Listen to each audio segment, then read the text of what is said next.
we need to say that the old model has not worked. We have to do something differently.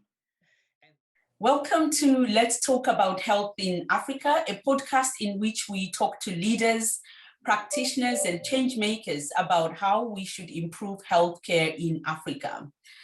My next guest today is Patrick Tippoo, the current Executive Director of the African Vaccine Manufacturing Initiative, and he currently serves as the Vice President of the Development Country Vaccine Manufacturing Network, and he is on the board of the recently formed Emerging Biopharmaceuticals Manufacturing Network. Patrick Tippoo leads vaccine product development as the Head of Science and Innovation at Biovac in South Africa.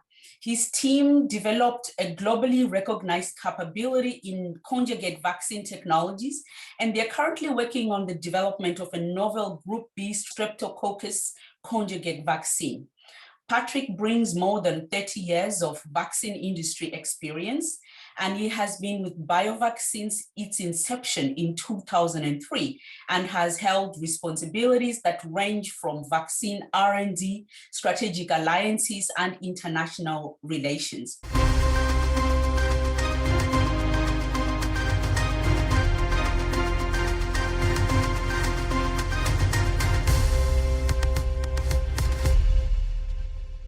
I have been told that you cannot talk about vaccine production in Africa without speaking to you. So we are here to put that right. Welcome to Let's Talk About Health in Africa. Thank you so much for talking to me and having me on your podcast. Thank you. So I thought we could start by putting the issue of vaccination and access to vaccine into perspective. So the world's largest vaccine maker, the Serum Institute of India, has just announced not long ago that they can no longer export the Covishield vaccine that it's making on behalf of AstraZeneca because India is going through a crisis right now that has spiraled, and they've been reporting more than 2,000 new cases a day. Are you concerned that the deadly spike in India is a precursor to what we might expect in African countries, given that the projections for sufficient quantities of vaccines for achieving mass vaccination in Africa is not going to be available until 2023?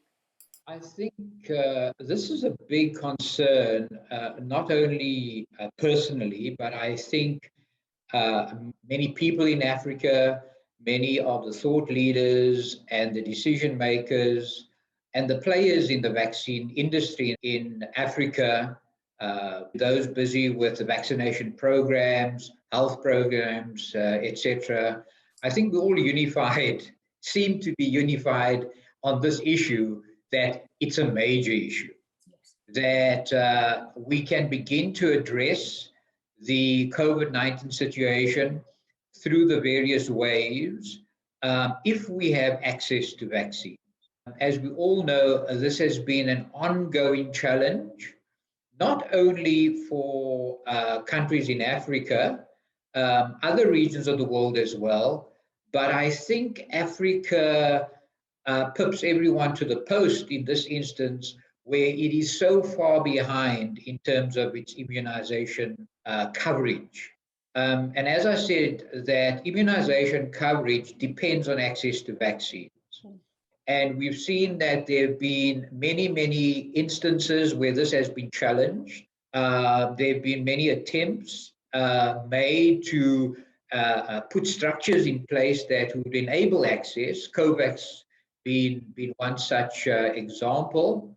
But again, it depends on the supply of vaccines from different vaccine manufacturers into the COVAX facility. And I think that this issue of the situation with the Serum Institute of India and the company not being able to export product, not only into Africa, but generally speaking, raises a major issue, which we as the African Vaccine Manufacturing Initiative have been sounding the alarm for, I think, for the last probably 10 years. And I'd be happy to explore that further in our conversation. Absolutely. I think we will explore that shortly. So you've been sounding the alarm for the last 10 years. It would be great to speak about some of the hurdles, why those warnings have not been heeded. But still on the topic of the Serum Institute, India is not the first country to ban the export of products in this pandemic, not just vaccines, but we've seen bans for other products, for essential medical products needed for the pandemic response in Africa, in other low and middle income countries. Talk to us a little bit about the current state of COVID-19 vaccinations in Africa and how that has impacted people, services, African economies across the continent. This question intersects with a position that we've held, and that is when we talk about vaccines and the access to vaccines, we're not simply talking about a medical intervention, that we want to address a specific medical issue. We've seen that there's been an intersection in a very direct way between what is a medical situation with respect to the impact of COVID-19, but there's a fallout around that in terms of the way it's been managed. And there have been many debates around that in terms of what should be, what shouldn't have been, are the lockdowns okay? No, they're not okay, and all of that. But fundamentally, when you strip away all of those issues, we have a virus that we've never seen before, that is tearing through countries and populations, leaving destruction in its wake. And so in the wake of this destruction, we are seeing that there are lives lost, there are families left absolutely devastated. But if one lifts one's eyes up from that micro sort of focus and you zoom out a little bit, you also see the macro impact of all of this. And we've seen the indirect impact and the direct impact. The indirect impact being that the economies go into lockdown, and that has a ripple effect in terms of the economic impact. And it's been devastating. Businesses shut down, people losing their jobs, etc. So there's ripples out from the individual, from the family, from the community, into countries as a whole. And so there's an intersection that's brought into play now between what is a health issue and what becomes a socioeconomic national security issue. Because when your economy begins to implode, all sorts of things go wrong. And so we have been beating this drum that the way to look at the need for vaccine production capability on the continent is not simply saying, what are you going to make the vaccine for per dose? And what can we buy it for per dose? That we need to be looking at this as an insurance, as a security issue, that access is the important thing.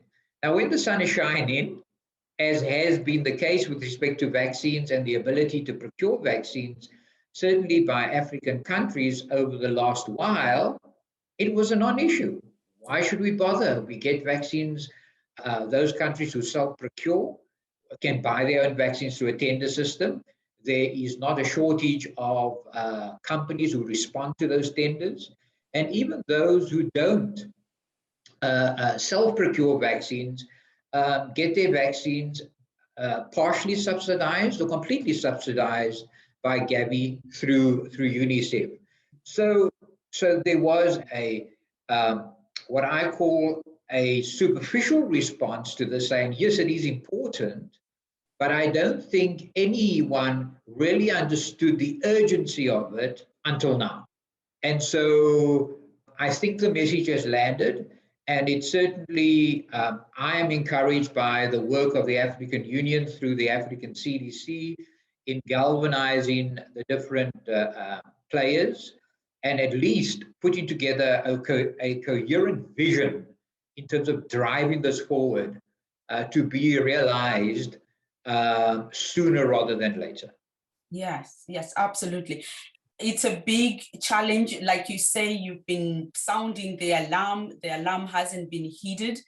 And the gap between the vaccine doses that can be made and what is needed to make sure that people are protected in Africa and around the world keeps growing. And according to UNICEF, the world is currently 140 million doses short, and that gap is expected to keep growing. Do you think that as this gap continues to widen, we are going to see more countries putting in export bans? What would that mean for countries such as ours and others like us around the world? While there is a imbalance between demand and supply, I think you're going to always see these forces at play. And I don't think that at this point in time, one can manage that in real time. There's been a call for countries not to do that. But whatever their rationale is, certain countries feel that it's in their best interest to look after their own populations first. And that's another debate and argument. But I think, again, without becoming like a stuck record, I think there should be no argument in any of our minds on the African continent that this should become a priority issue for us collectively and individually as countries on the African continent. We need to cater for the worst, plan for the worst, and make sure that we are in a good enough position to deal with that worst case scenario now that we've had a taste for what it could be. And I don't think that we have reached the bottom of the barrel yet.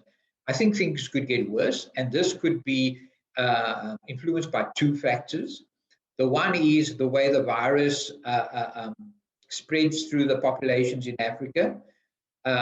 Thankfully, thus far, it hasn't had this devastating effect that was first anticipated with respect to the African population. But we don't know what lies ahead.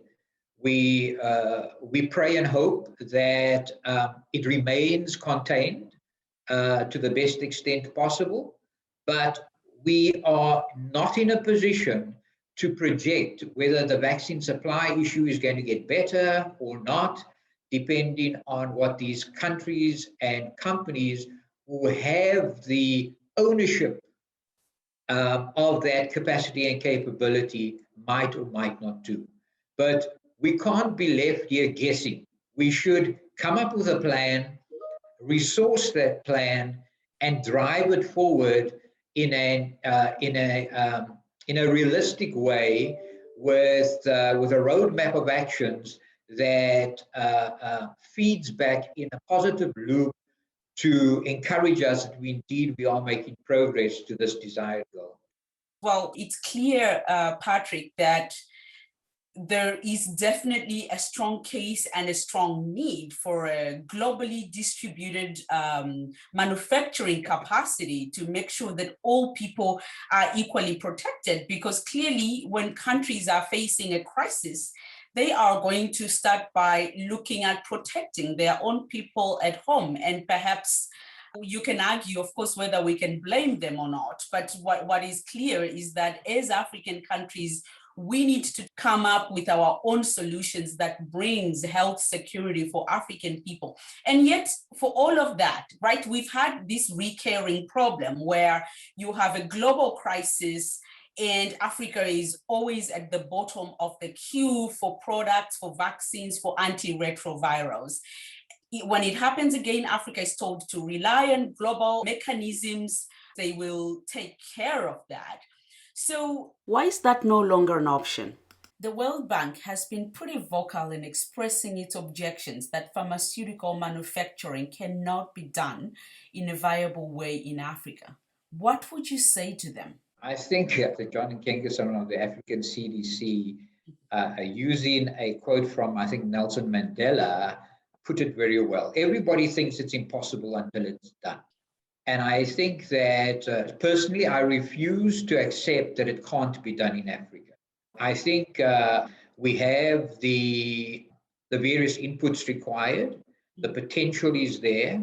We need to organize, build off the base that we have already. It's not as if we have to start from scratch, total greenfield, that there is absolutely no vaccine production capacity on the African continent. We have dispersed vaccine production capacity on the African continent. I work for Biovac in South Africa. We have spent the last 17 years building that capacity slowly but steadily. Senegal is regularly put up as an example of a company in Africa that has a WHO pre-qualified product for yellow fever. There's capacity in Egypt, there's capacity in Tunis, Tunisia, et cetera, et cetera. So, I think we need to say that the old model has not worked. So once you come to that realization that the old model has not worked in generating a solution for this problem that we're currently immersed in, then the next logical step is create a new model. We have to do something differently. And that depends on the way one thinks through the situation. So it's all about the mindset and the paradigm.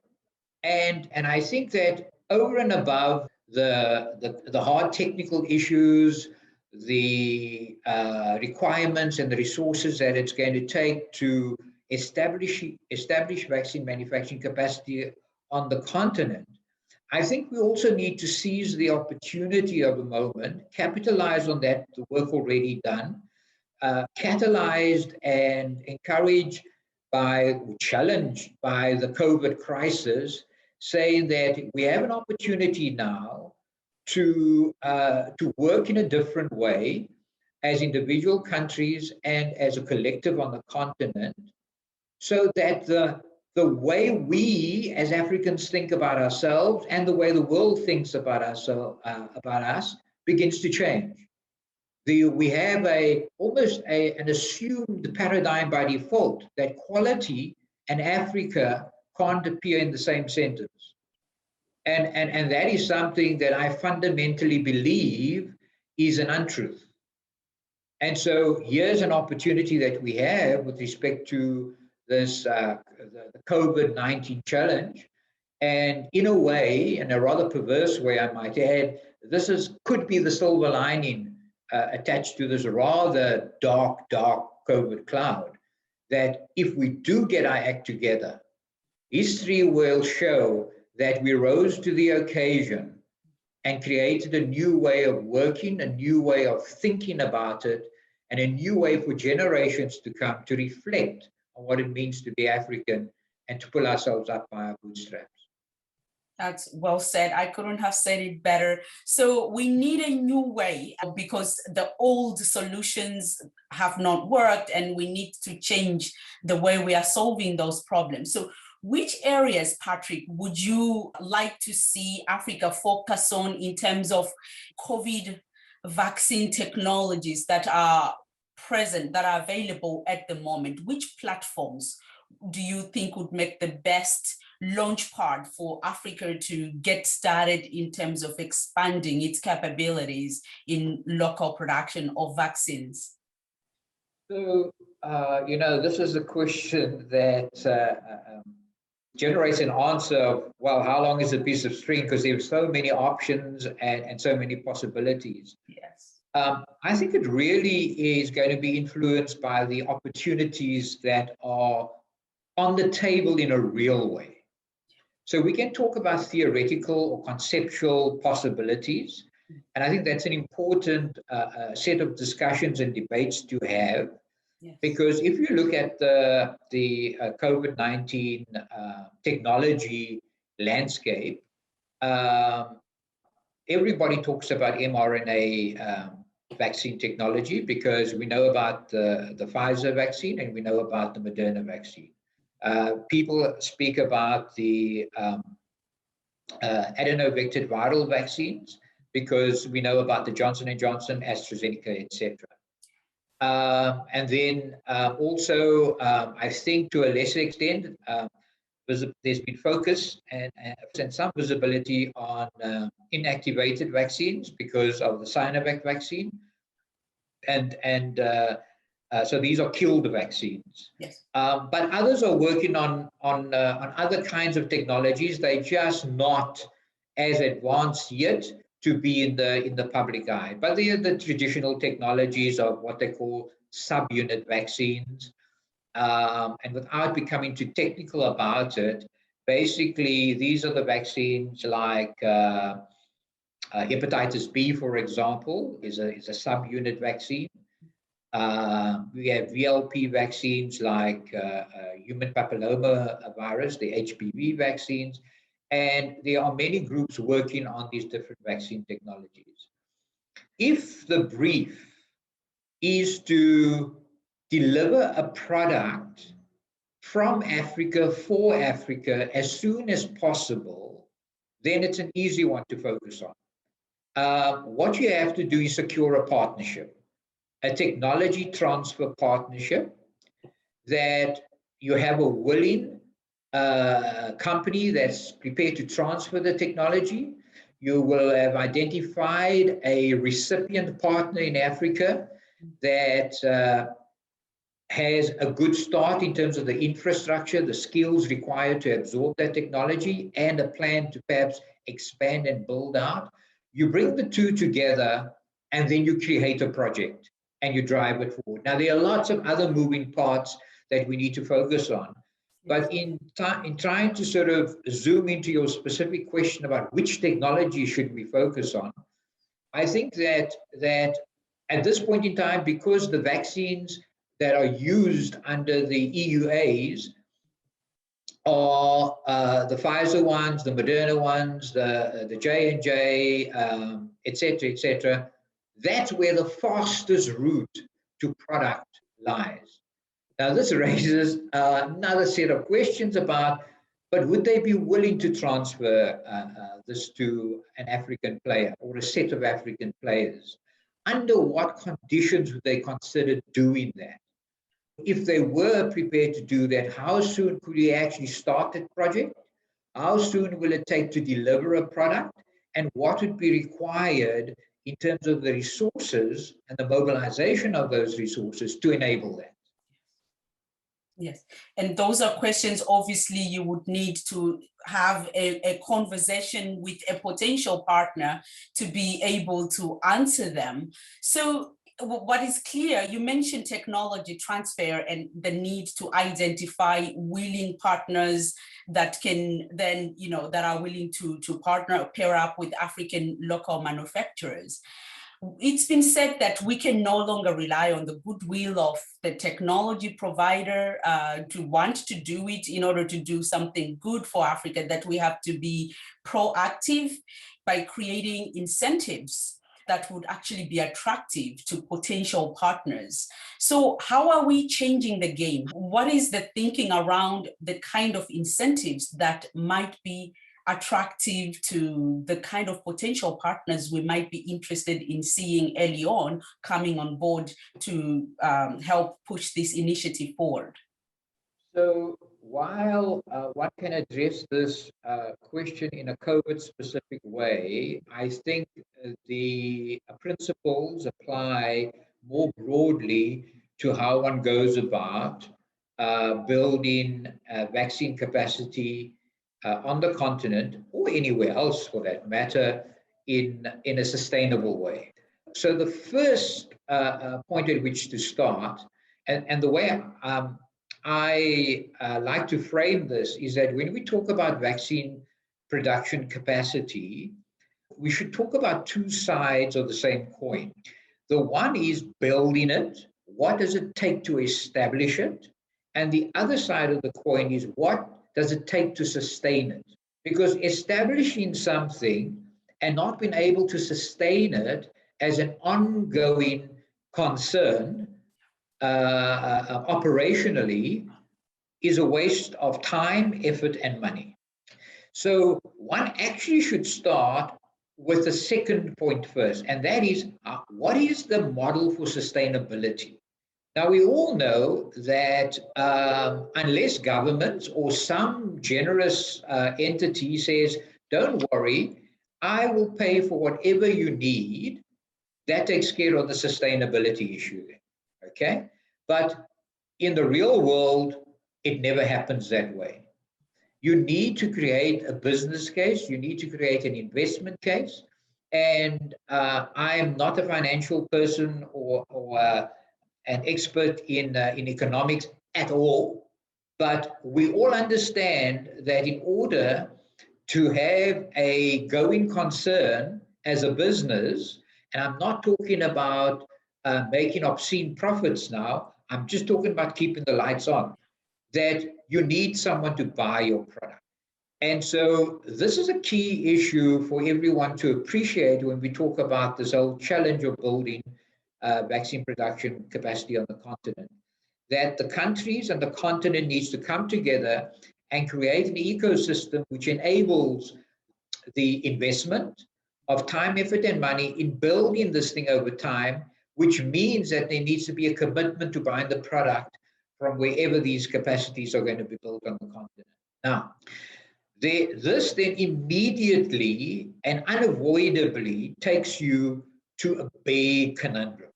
And that is, of the 54 or so countries on the continent, around about 40 of those countries depend completely or partially on UNICEF for their supply of vaccines. And because they're getting these vaccines free of charge or at very discounted rates, there is very little power in the hands of those African countries to say, don't worry, Biovac, Senegal, or wherever we might decide to put up these COVID production centers. The decision to buy does not lie with them. The decision to buy lies with UNICEF or with GAVI, etc. And that's one of the things that needs to be discussed, debated, and reshaped to enable and incentivize this dispersion of capacity geographically across the world, and obviously from an African-centric perspective, particularly in Africa. So the first thing, in my opinion, would be to focus on the market and how this market could be shaped, what the procurement mechanisms ought to be in terms of ensuring that wherever there are investments towards building this capacity in Africa, that they can be enabled and sustained over time. And from there, the rest of the picture emerges. And I'd be happy to be guided by your questions in terms of exploring what the other technical focus areas might be. Yes, let's just talk a little bit about the market, because that's a very important piece of the ecosystem that is needed for a viable, sustainable vaccine manufacturing industry on the African continent. I mean, like you rightly point out, the African market is controlled by UNICEF and GAVI. I believe they are accounting for 2/3 of the vaccines purchased in that market. And from what we can see so far, the way they've been buying vaccines over time, you mentioned that you have been sounding the alarm for 10 years.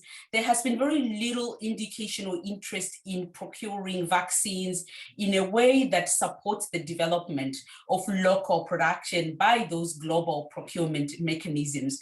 I just wanted to ask your opinion of the thinking, what you're hearing, why we should be optimistic that these businesses like UNICEF and GAVI, because that's what they are, even though we call them, non-governmental organizations, why would they be willing to cede ground in their control, their share of the African market, to do something that they haven't been willing to do before? Why would it be different this time?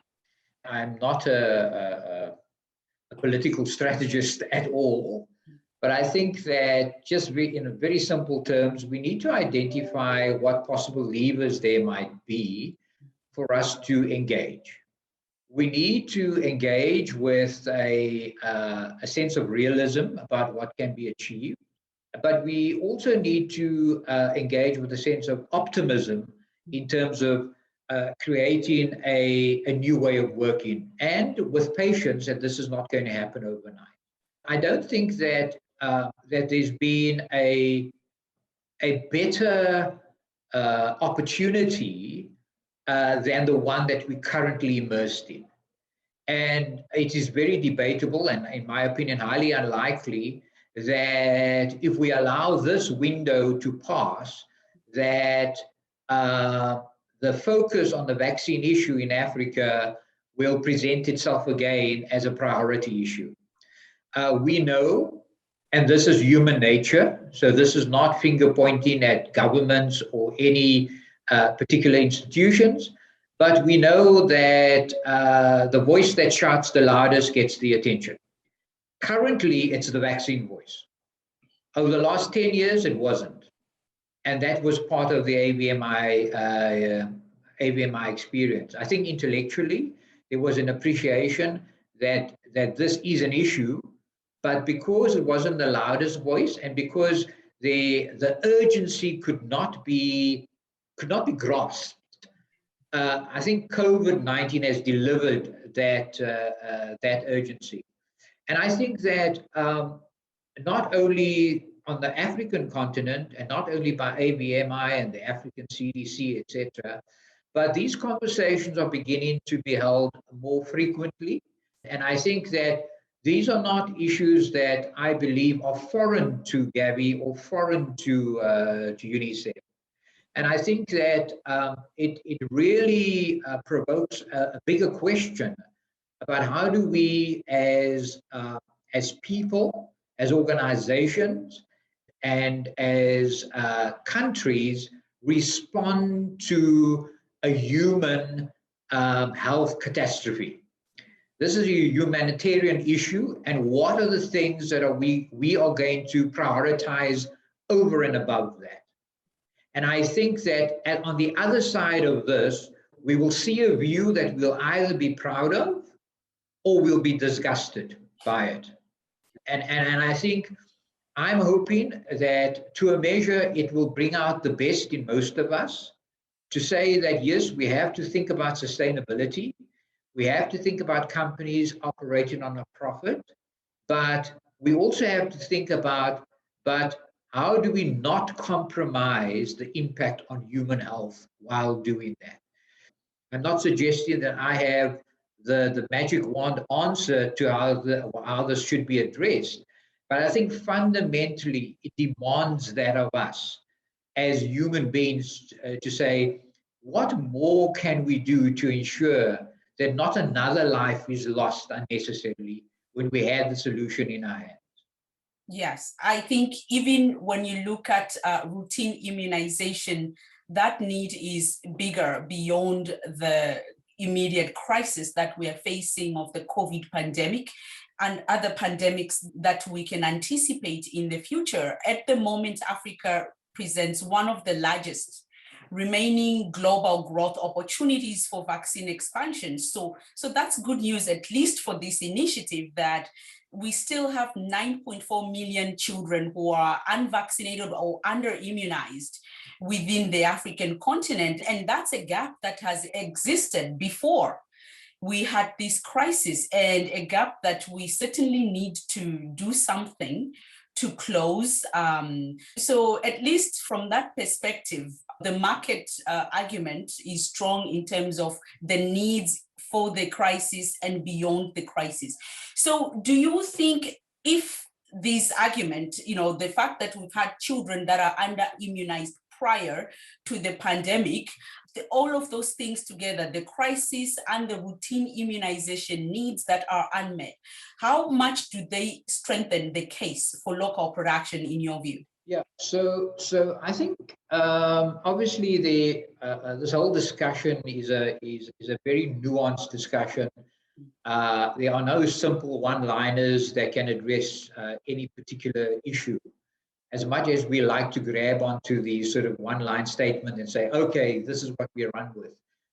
These are very, very complex issues. So when one looks at vaccine production, capacity and in in Africa over recent years with respect to routine immunization. My understanding is that it has not been a production issue of vaccines in Africa that has held back or slowed down on the coverage, the vaccine coverage of routine vaccines. There is a big issue with respect to the immunization programs, and that in itself is a major area of challenge in terms of, even if you had the vaccines in your hand, how do you get it to the child out there that needs it on schedule? And so I think it is a very, very, as I said, nuanced discussion. But what I would like to sort of steer the conversation towards is that we need to look at this thing, and you used the word an enabling ecosystem earlier. So we need to look at this thing as an integrated ecosystem that has many different facets to it, but all of it needs to work together in an integrated way. So the program side needs to be humming nicely. The procurement side needs to be humming nicely. The ability for the markets to buy the product needs to be nice and shiny and in place, and the capacity to manufacture. And we need to look at this in perhaps from a vaccine production point of view in terms of routine vaccines, routine immunizations. And we're not saying that Africa must produce every single vaccine dose that it requires, because I think it's totally unrealistic. And I don't think any country actually does that. So there is an interdependency. But we need to look at the routine vaccines. We need to look at pandemic vaccines. And under that, obviously, top of the list now is COVID. But what are we going to do if and when another pandemic or near pandemic situation arises? What are we going to do about it then? So we need to look at routine vaccines, pandemic vaccines, and then we need to look at some vaccines that might be more of an issue, not because they become routine, not because they are pandemic, but because they have African relevance and they are required from time to time in different parts of Africa. And so we need to look at that whole product portfolio and see where the opportunities lie for this capacity building to take place. So I think that what we'd like to see at the end of the day is some routine vaccines made, certainly capacities in Africa to ramp up in a kind of a surge production mode as and when required, and then some capacity to make vaccines that might be of African relevance specifically. And this needs to be distributed. I don't believe it should be in one place only, one company, one country, but it certainly doesn't need to be in 10 different countries. So we need to find the balance between where do we start, and how do we then plot that growth in terms of the number of sites in Africa? Certainly. I think the point you make about having a portfolio of different vaccines that meet various needs that exist, from routine immunization and those products that are needed on a sporadic basis, is certainly a very important point. And of course, we would need to think about what happens in between pandemics, how you keep that capacity going, so that you have that capacity to ramp up and have surge capacity when you need to in a crisis situation. We will talk a little bit more about that later, but let's just stay on the issue of the ecosystem. So an integrated regulatory environment is one of the critical components, right? If you have a market as large as the African continent, 54 countries, it gets complicated. So you need that integration of the regulatory environment and of the market itself. And it seems that we now have those institutions. The African Medicines Agency could become operational within 6 months, maybe early 2022. We have the African Continental Free Trade Area that is going to absolutely transform the way local producers can do business and with the vaccines that they manufacture. So what are some of the significant barriers that you still see apart from the market, the regulatory environment, that you think are needed to transform this and bring us closer, a step closer in the direction we need to be moving? So then, assuming that we have a business case on the table, an investment case on the table, and that, as you say, let's not talk about the market anymore, it's solved, miraculously it's solved, it's in place. I'm not saying that. But I think so that we don't circle back to that critical issue over and over again. But for a moment, if we dream that let's not talk about the sustainability thing now, let's just talk about how do we establish it? What are the critical things required for the establishment of it? Yes. Other than the market, the procurement, and the regulatory factors which you've highlighted are critically important as enabling factors for this ecosystem. I think that I'll just rattle off a few things. It's infrastructure, it's equipment, it's technology, it's skills and know-how, and it's access to finance.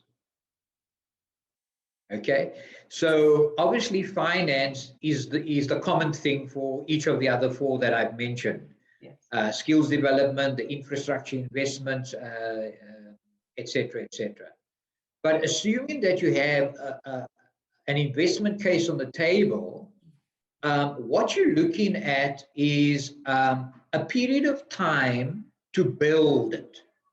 Now, where we are in this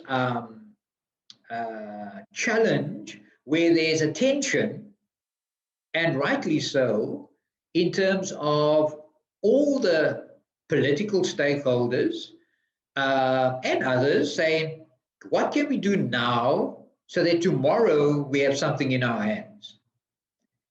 And realistically, there's only so much that can be done in the short term.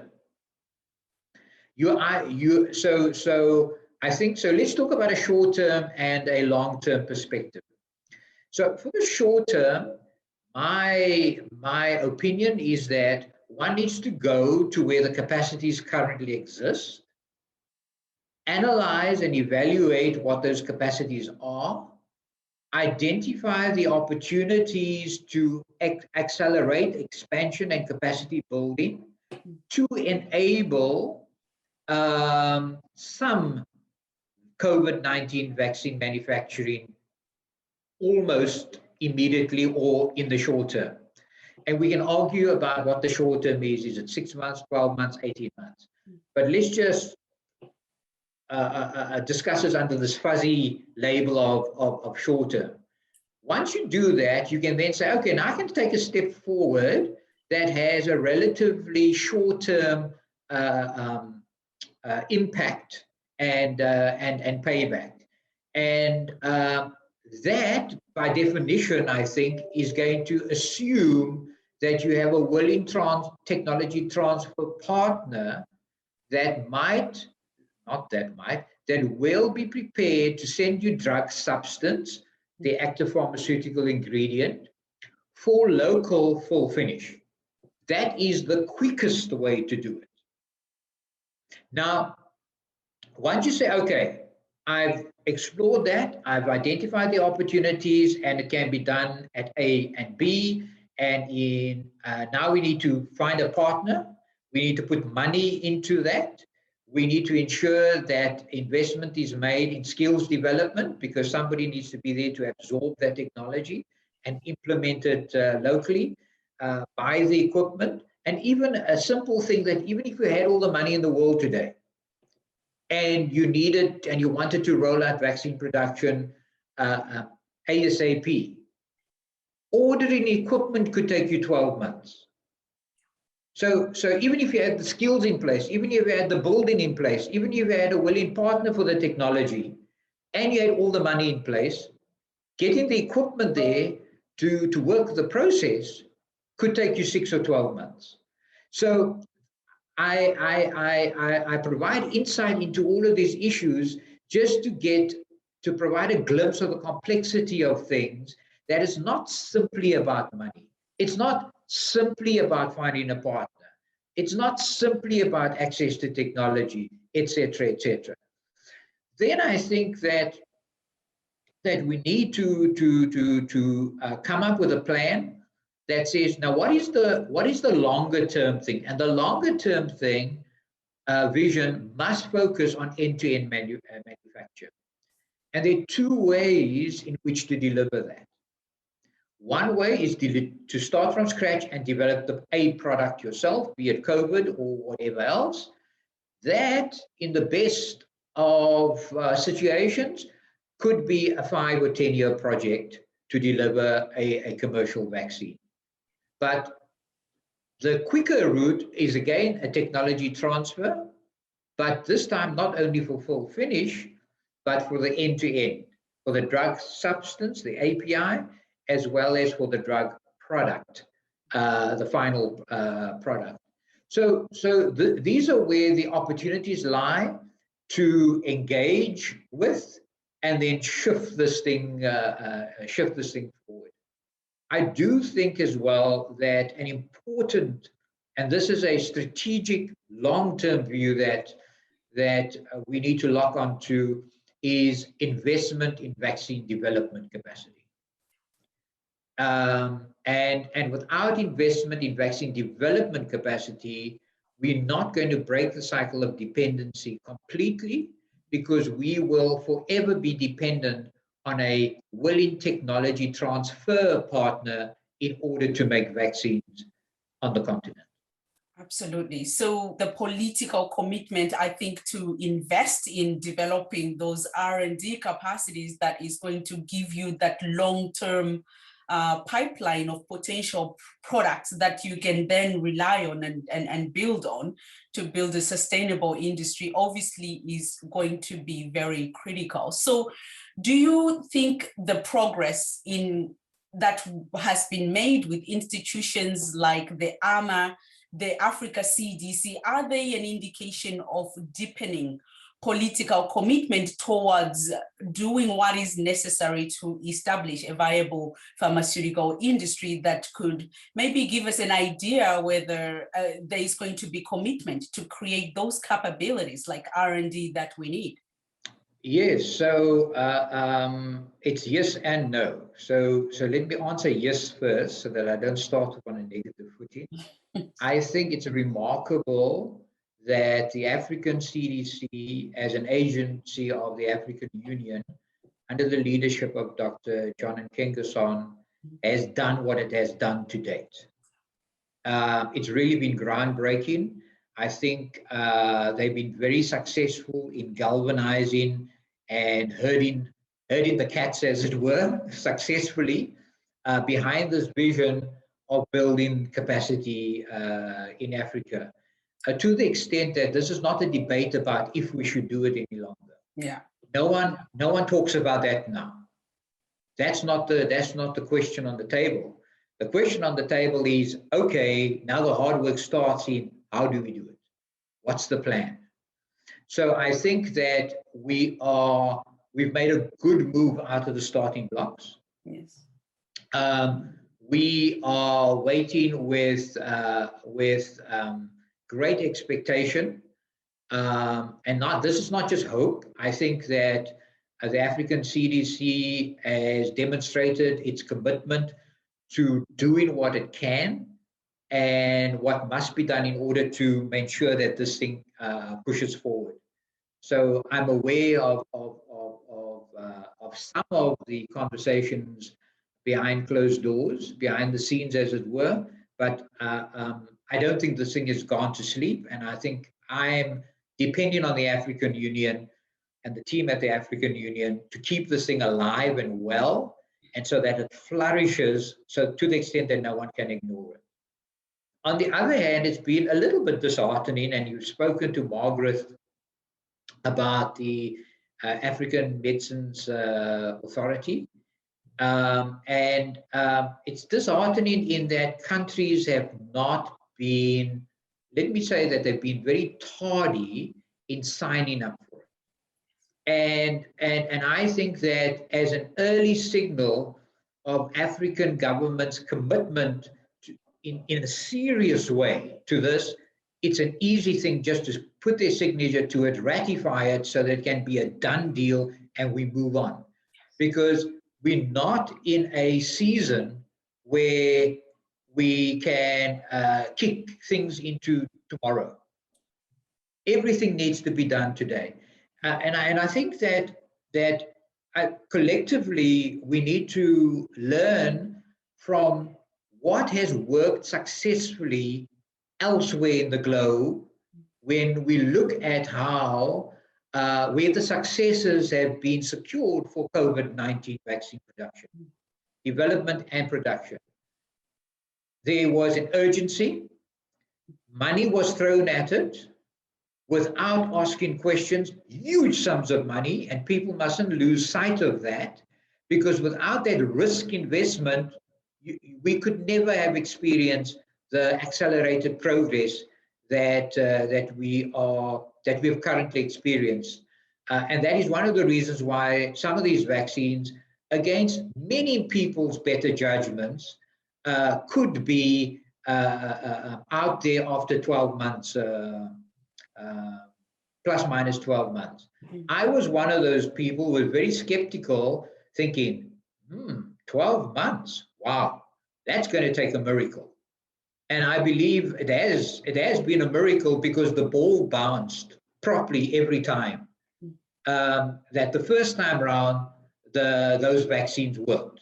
It could be that maybe the spike protein or wasn't the target to really focus on.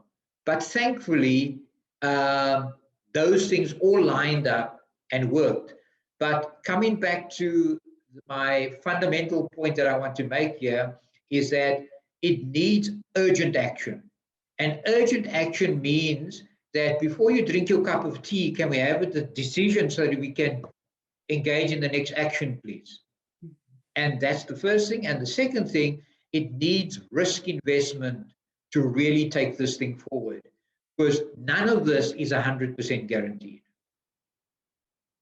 Absolutely. And of course, the danger here is that from what you say, your disappointment of how long it's taking for governments to put their pen to paper and just ratify the treaty that is going to bring the African Medicines Agency into effect, is that when the crisis passes, things have a way of just lulling back to the status quo again. You get comfortable and it all gets forgotten until the next crisis.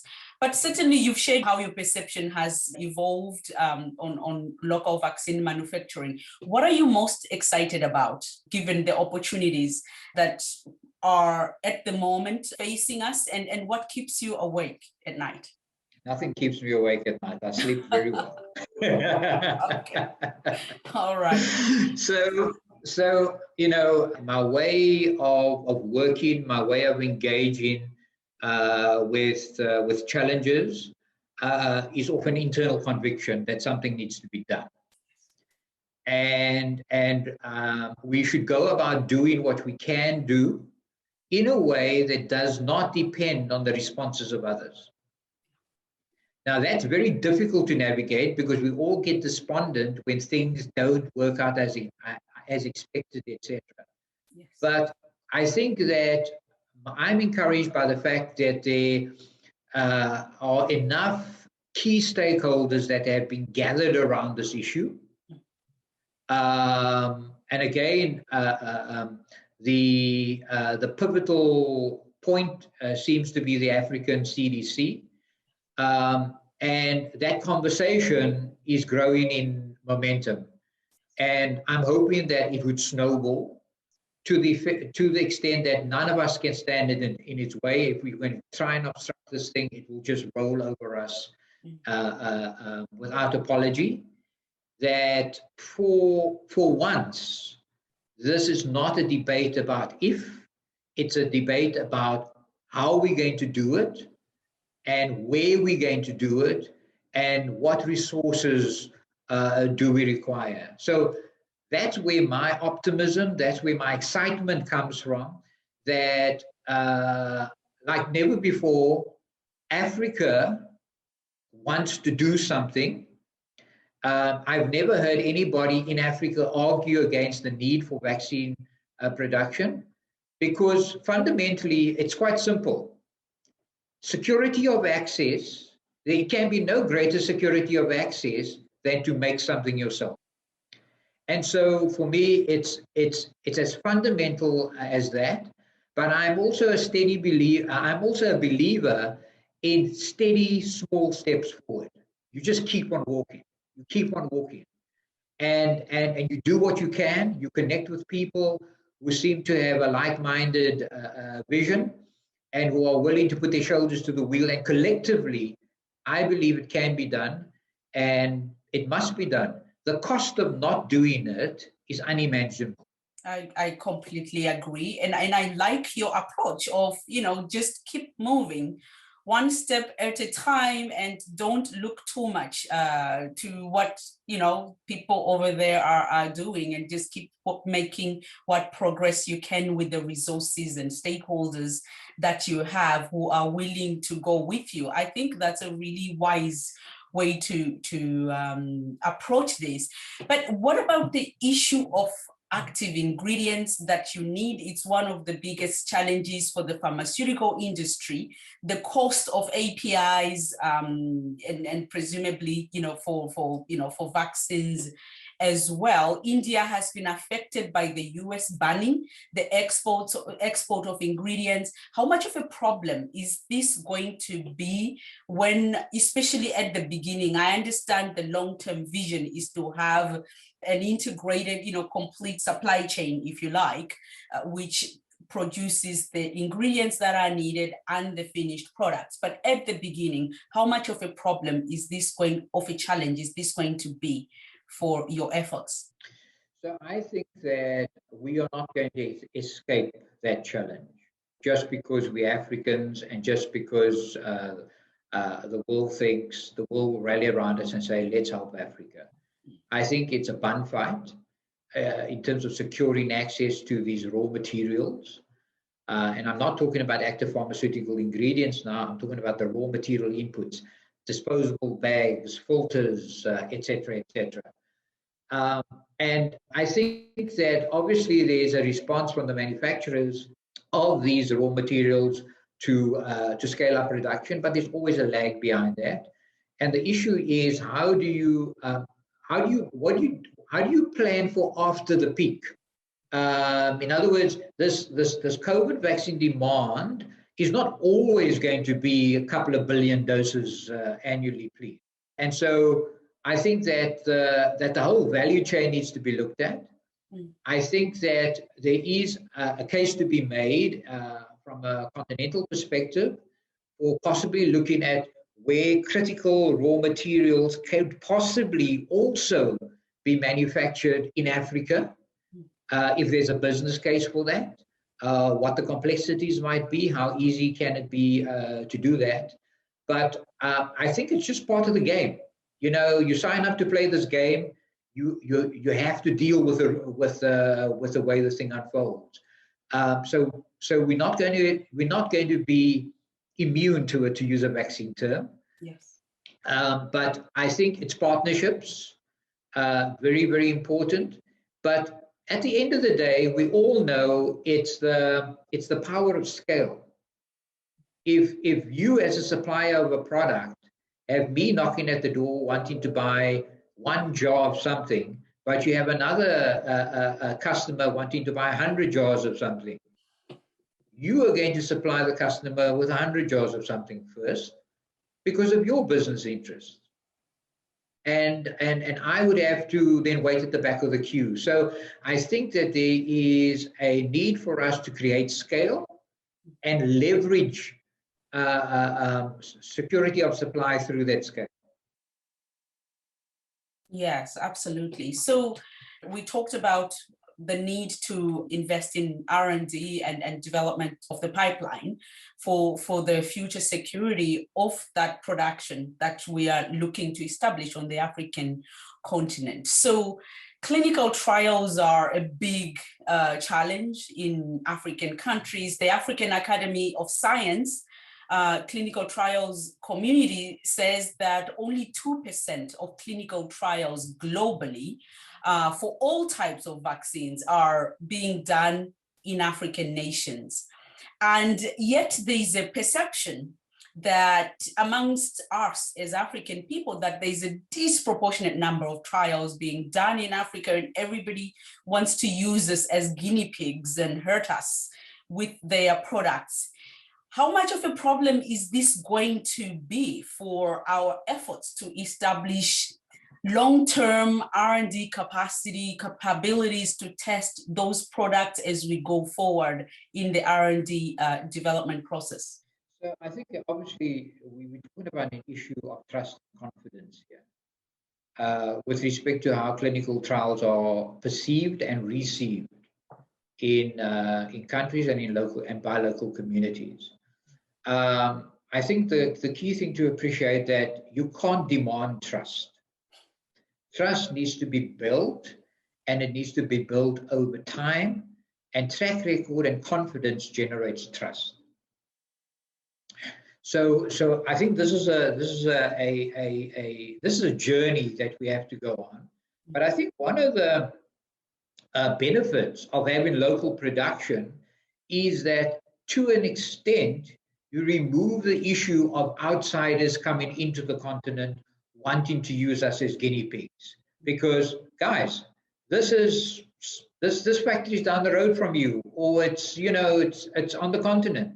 They've done this trial. The product was developed in South Africa. They've done a trial in South Africa, and now they want to test this in Uganda, and now they want to roll it out in Kenya. And likewise, production might have been in Nigeria.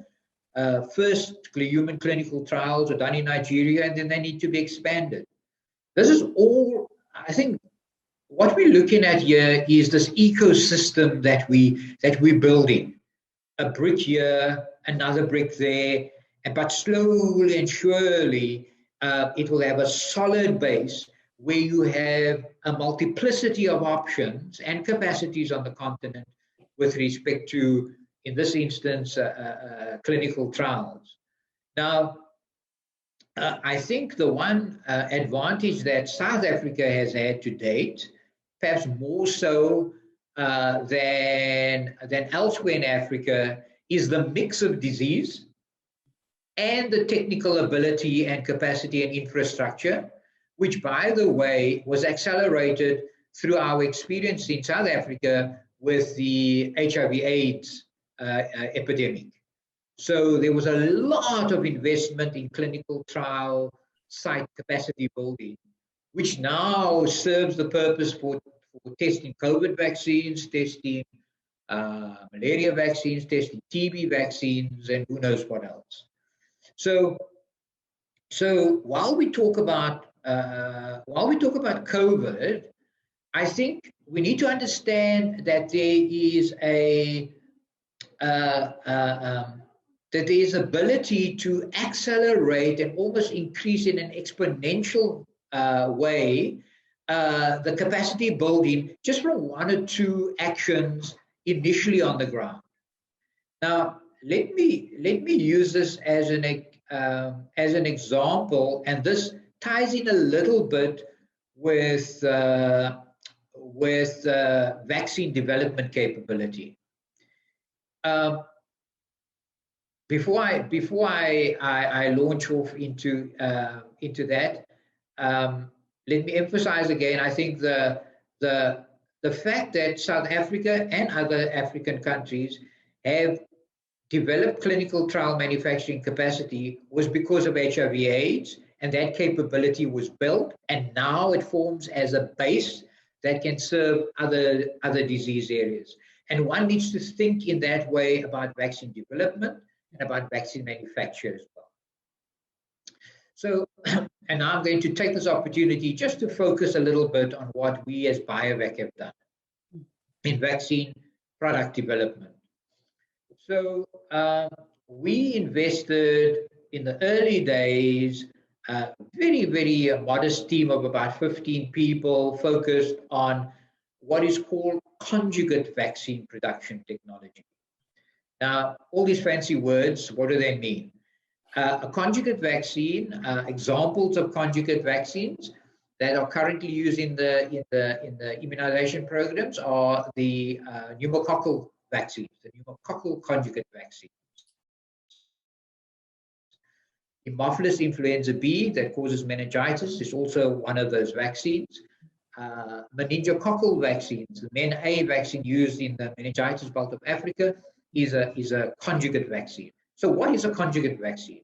A conjugate vaccine is simply that these pathogens, the disease-causing organisms, one of the substances, molecules on their surface, which causes their virulence, and if you block it, you can control their virulence, you can control the way they infect and the way they cause disease, is a sugar molecule. In scientific terms, it's a carbohydrate molecule, okay? And it's a polysaccharide. So we have developed the ability to grow up these pathogenic organisms, strip out this polysaccharide, the sugar, purify it, and then link it through a chemical process to a protein, and that linkage is the conjugate. The two have conjugated to each other. So we have developed a technology for Haemophilus influenza B, conjugate vaccine, and we have outward transferred that technology to 2 companies in the East and 1 in the US. So it demonstrates that this capability it's not just a pipe dream. It's happened and is happening on the continent. Now, this is just one example in vaccine vaccine development. We have gone on now to focus on the development of a new vaccine against Group B streptococcus. Now, Group B streptococcus, GBS, causes trouble in newborns. And when they're born, there's an early onset disease and there's a late onset disease, and there's huge implications in Africa, but elsewhere as well. But no vaccine exists against GBS, and Biovac is amongst a handful of companies across the world focused on this. But we are at a stage now where we've completed all the process development, we've completed all the animal testing, and we need to make clinical trial material to take it into human clinical trials. Unfortunately, we don't have the finances to do that. So we are now going through a fundraising set of activities to raise funds for that. Now, why do I make this point? Because this is not simply a GBS product. If we do take it through the clinical development process, it will teach us, it will teach the ecosystem in South Africa of how to manage, this is including the regulators, of how to manage vaccine R&D and vaccine clinical development to the point of commercialization, so that if you come around the corner and want to do it on a COVID vaccine, you know how to do it. On the next pandemic vaccine, you've been there, you've done that. So we need to see these things not as, oh, should we focus on GBS or COVID? We need to focus on the capability building And the GBS and COVID, etc., are vehicles to get us there. That's a really lovely story that illustrates, I think, some of the capabilities that you don't hear about, that actually exist, and that is often cited as being one of the reasons why it's impossible to think about vaccine production in Africa, that you don't have these capabilities. And yet Biovac, and I'm sure there are others who are doing things that one is not aware of. So I think that's really important. And an important point, of course, this is a vehicle. You have the process, and you could take any polysaccharide and any protein and expand in terms of the targets, target pathogens, the target diseases that you can use that for. So that's really exciting. So just speak a little bit why it is important that clinical trials are done in Africa, and what more could be done by leaders, regulators, scientists to change the perceptions in terms of at least building that capability, that understanding, that ecosystem that can support clinical trials within development of products. So I think it's part of the end-to-end development, end-to-end capability development. So, and obviously clinical trials, as we all know, is probably the pivotal aspect of clinical development. You can do whatever you want to in the product development space, in the labs, etc. But ultimately, it's the clinical trials that are going to determine whether your product is safe and effective and stands a chance of being commercialized and having positive disease impact at the end of the process. And I think we touched on this earlier, that capacity, it's important that capacity alongside the manufacturing and development capacity, vaccine development and manufacturing capacity is built, so that we're not developing product, then having to send them outside for clinical trials and then bring them back in, because it's an unnecessary complexity within the ecosystem. Obviously, with clinical trials as well, it's a contribution to the greater socioeconomic development side of things, and also from a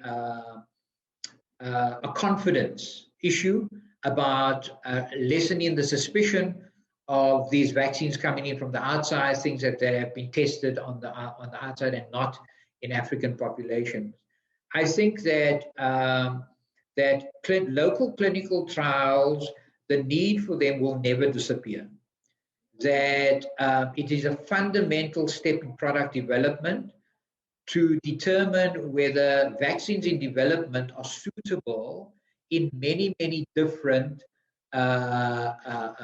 settings, from a geographic setting, from a population demographic setting, that these vaccines will need to be tested in discrete settings to compare their efficacy and see whether it's any different in setting number 1 versus setting number 2 versus setting number 3. Because this will ultimately determine the utility of the vaccine in different countries, not only in Africa, but across the world.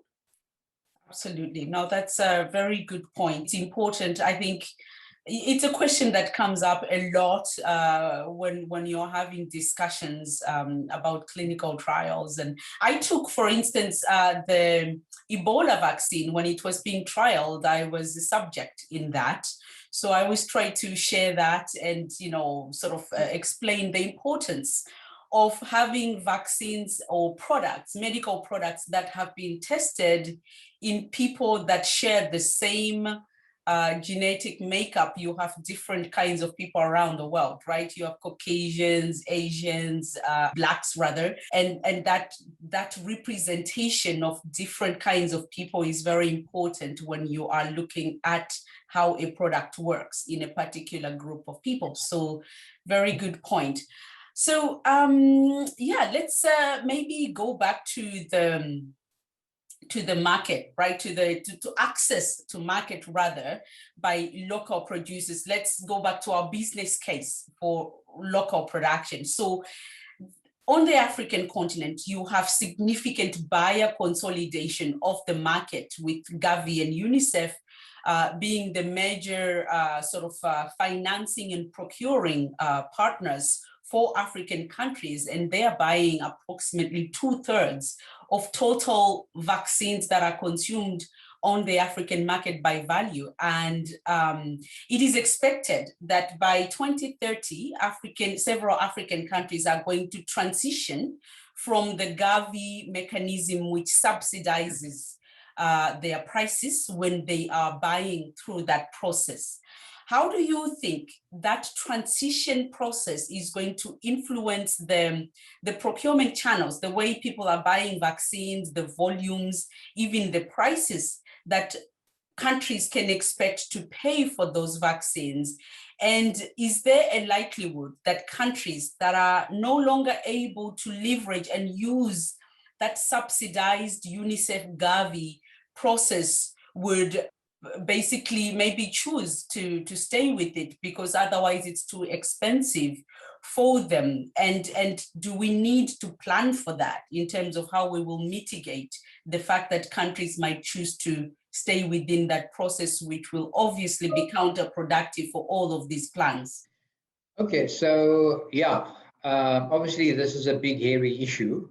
And I think that, you know, GAVI, and I must say this quite clearly, GAVI has done remarkable work together with UNICEF in ensuring that vaccines get to where they are required most. I think that certainly the African continent would have been in a sorry state had it not been for the contribution and the interventions of GAVI and UNICEF. So I think that acknowledgement of the impact that the GAVI program has had should be appreciated. I think that GAVI has also taken the effort in a very deliberate way to ensure that this dependency is not a forever dependency, that mechanisms are created, that countries reach a point, and there are certain thresholds in terms of GDP, but when countries reach a point, they start to what they call graduate from GAVI and loosen their dependence on GAVI. Now, these things take time to run its course. And I think what we are arguing for is that we're not saying, we've got to do away with the GAVI initiatives, but we've got to be smart about asking the right questions, because providing the right answers to the wrong questions is useless.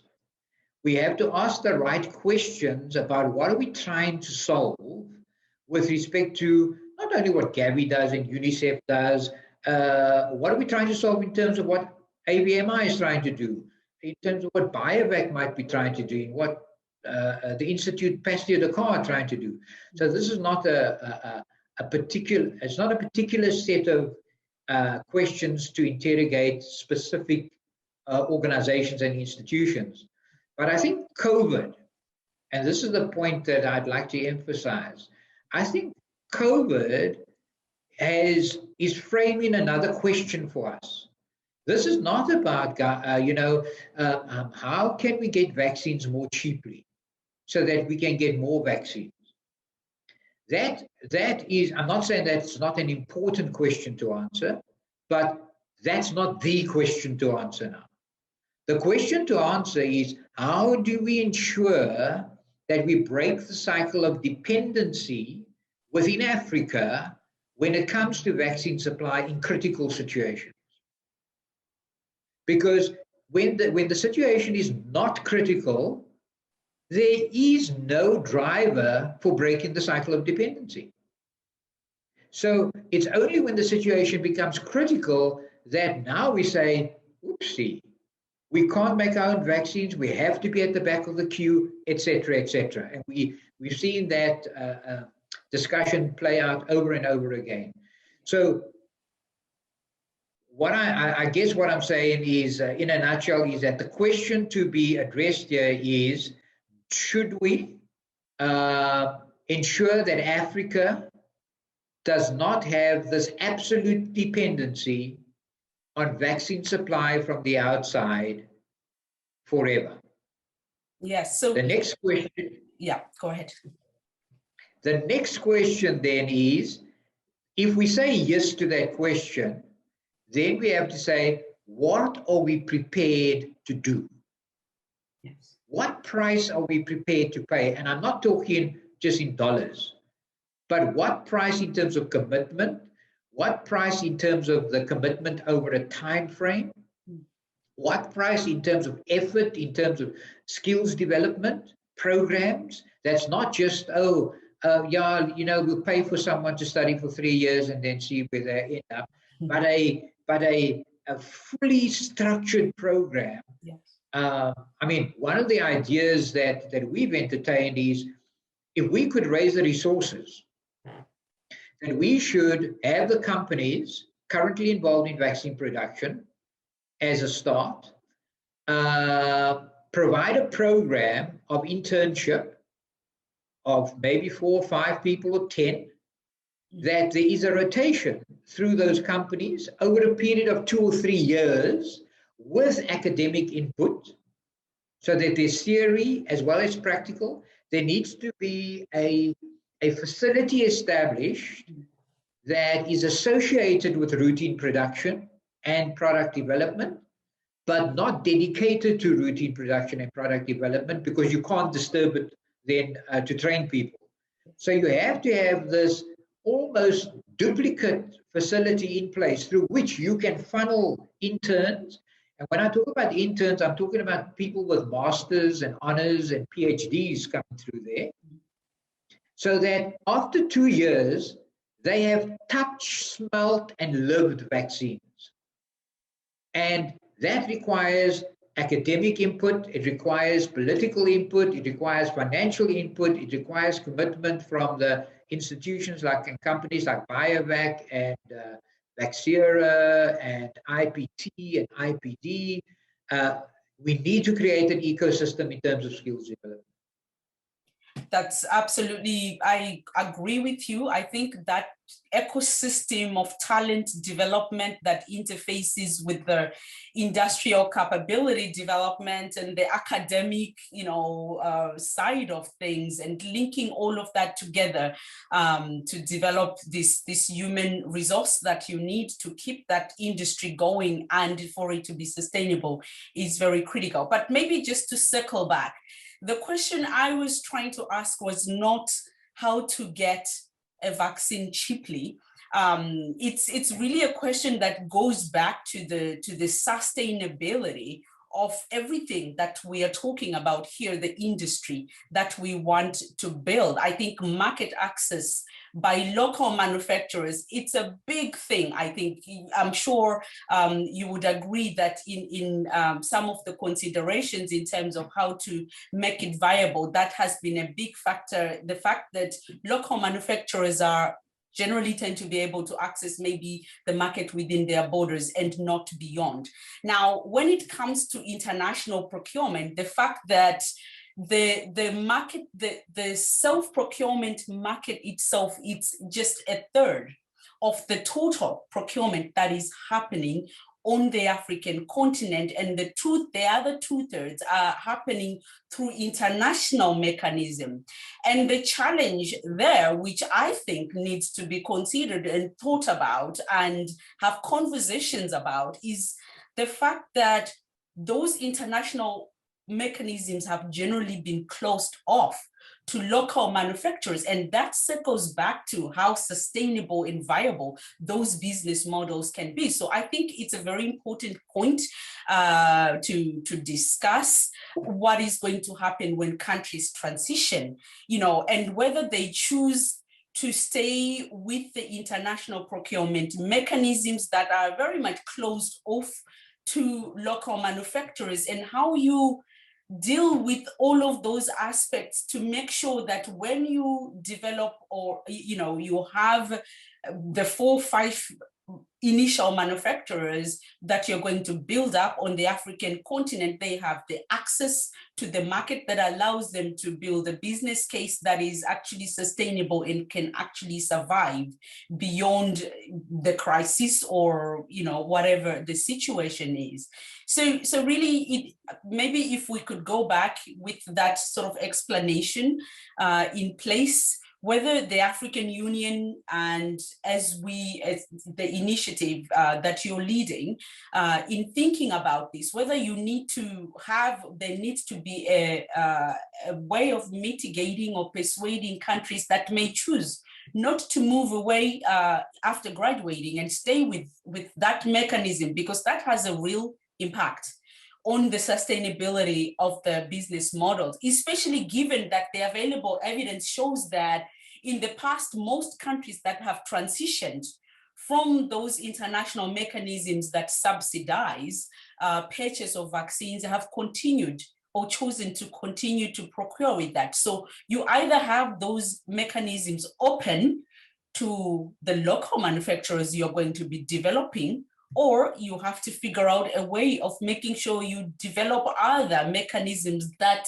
creates market access for the people you're going to be supporting and developing.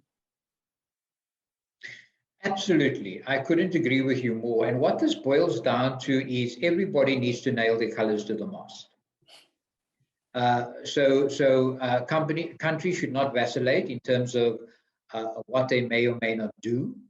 And this is what is meant by commitment. Commitment is not negotiable. It's negotiable whether you're going to commit or not. But when you commit, then it's not negotiable after that. Otherwise, it's not a commitment by definition.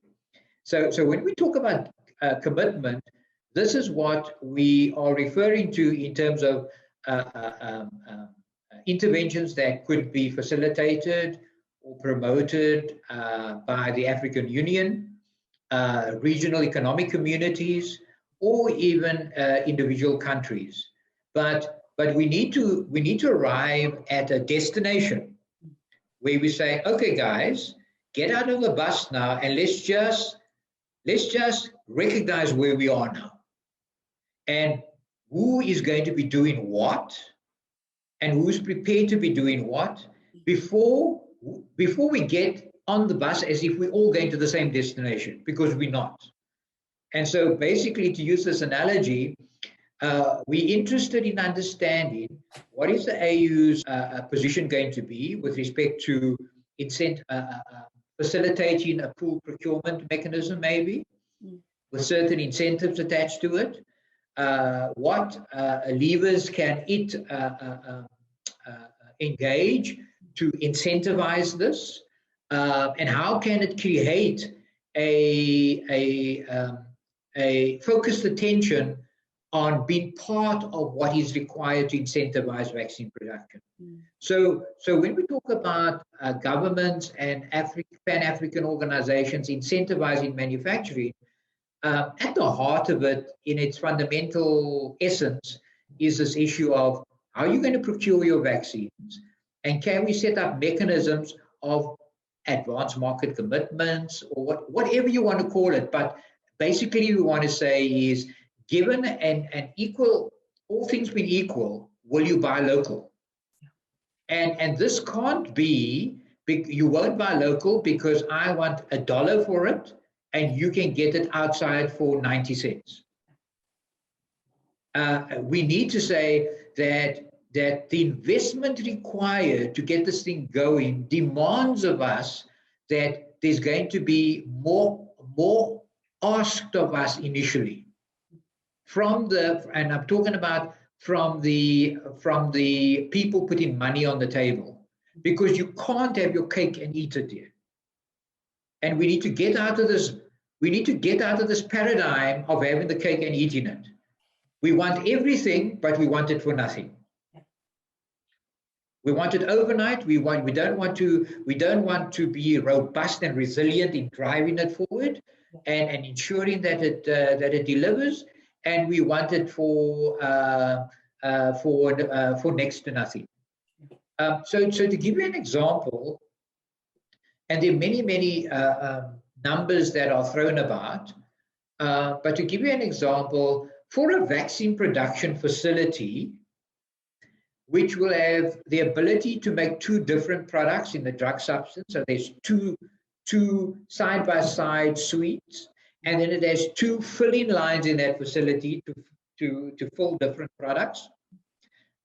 In the order of about 50 million units each side, so that combined you have 100 million unit capacity, which if you filled single doses into it, your capacity would be 100 million doses per annum.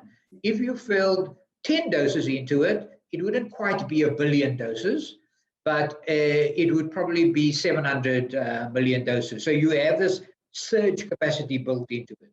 Yes. That kind of facility, depending on who you talk to, could set you back in the order of $250 million. Yeah. Now, if you made 1 million, let me get my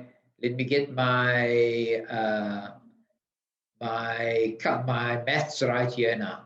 So if you made 250 million doses per year, okay, and you then made a profit of $1 on each of those doses, you can recover your investment in 1 year. Yeah. Okay, simple mathematics, economics. But the likelihood of you producing 250 million doses in the first year of production is 0. Yeah. So you're going to start up with 10 or 50 million doses if you're lucky. Yeah. Now you can see how that then stretches the timeline to get your return on investment. Now you're saying, oh, instead of 250, I can only make 10 million doses, so that's a factor of 25. So over 25 years now, it will take me 25 years to recover that investment if I make $1 a dose profit. Now I say, can I make $10 a dose profit, because then I can recover my investment in 2.5 years. So you can see that through simple little playing around with numbers, you get a feel for this is how the economics of vaccine production works. Yes. So with the market and the price that the market will absorb is fundamentally important. Absolutely. And you're preaching to the converted here. I'm just playing the devil's advocate. I mean, for me, the economics of this are really beyond arguing. If you have a pandemic coming in less than 12 months, wiping away your development and economic progress of, billions of dollars, a couple of decades, 3 decades easily in a year, then, I mean, $250 million is really small change when you think about the kind of losses you're looking at if you don't make that investment. So it's a no-brainer. You think? I'm glad you think so, and that is why I made the earlier statement that the cost of not doing it is unimaginable. Unimaginable. Absolutely. No, you're absolutely right. We are almost getting to the end. I don't want to keep you longer than we have to, but perhaps, to finish up, can you just maybe comment on, I've seen that you are very optimistic, you're very encouraged by the developments that are happening, but obviously there's still a gap between where we really need to be and where we are right now. Do you have any actions that you think, that you want to leave us with in terms of what we should be doing right now to close that gap? For instance, I don't know whether it's getting more signatures with the AMA. What are the most critical things in your view that governments and other stakeholders that are involved in building this up should be doing right now urgently for us to really close that gap and get us closer to getting this underway? I think there's an opportunity that is ripe for the picking here. And that is, I think that what everybody's looking for, this includes outside stakeholders, potential technology transfer partners, other governments that are perhaps willing to also put funding on the table or access to materials or training opportunities, etc., etc. I think that we need to not lose any opportunity to confirm our commitment as African governments to this venture of a lifetime that we have in building vaccine production capability. And as you said, that I think an easy win would be the signal to ratify the African Medicines Agency and get that done and dusted. It's a no-brainer as far as many of us are concerned, and I think that if African governments can rally around, put pen to paper, get that done and dusted, it's an easy win. We can, because this is all about building the momentum, building the track record, building the confidence. We know that we start off on the back foot because no one has confidence.